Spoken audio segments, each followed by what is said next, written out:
All right. Now, let's look at the IMF Article 4 consultation. That was in March. Yeah. There are some of their recommendations and their observations.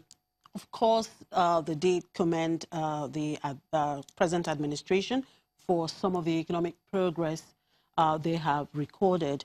However, they noted that the growth in non-oil sector, particularly agriculture, is still very appalling. Inflation remains high and sticky. Double-digit. Unemployment is still high.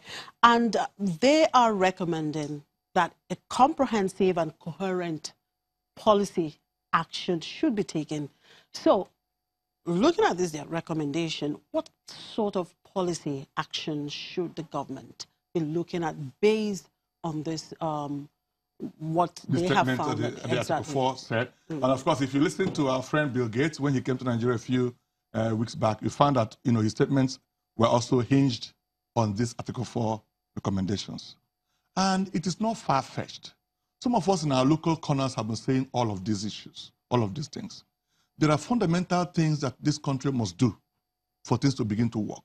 Many people in Nigeria today believe that we are living in a failed system, in a failed nation.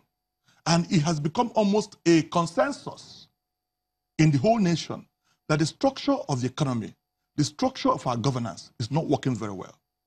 Something is wrong in the way we harness our revenue, the way we put together our oil revenue, and the way we share it, and the way we use them, the way things are allocated, the way budget is cut, and the way those budgets are expended. You can imagine that in 2018 up till June, we are still trying to run our infrastructure budget of 2017 because it's clear that almost nothing was done in the whole of 2017 in terms of infrastructural spend. It's quite sad. Now, why are we now trying to catch up? Maybe because of the good run on oil price of recent. That brings me to the issue of Nigeria still sitting on a gunpowder. This country is a country that it can be rated 0 in risk management. A country that over the 4 decades have had this major risk factor in oil price volatility. That anytime oil price goes up, we are bubbling. It comes down, we are dead.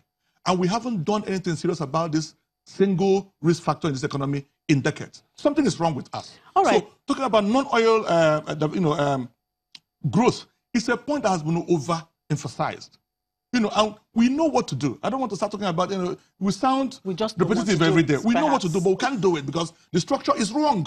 Okay. The leadership is, somewhat, I don't want to use a very harsh word, but somewhat ineptitude. Please don't. All right, just before I let you go. Now, following this Article 4 consultation recommendation, next week, the finance minister, the CBN governor, and perhaps some of the government officials will be at the spring meeting. What do you think they should take up with these institutions based on their... When they go for this meeting, a number of issues will likely come up.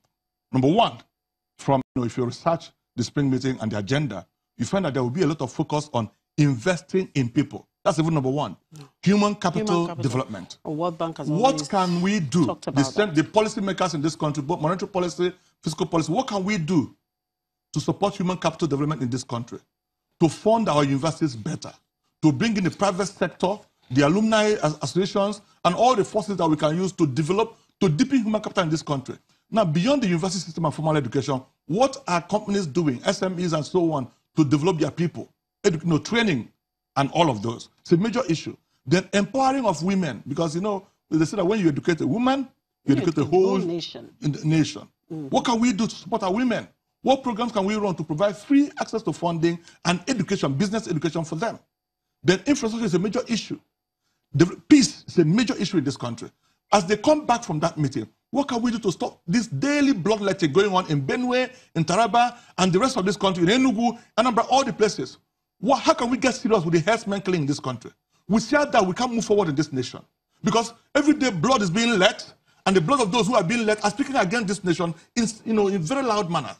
We must stop that killing before we can take ourselves seriously. No economic policy, no economic development can stand on bloodletting and useless waste of human capital. All right, thank you very much for your time. Thank you. It was my pleasure.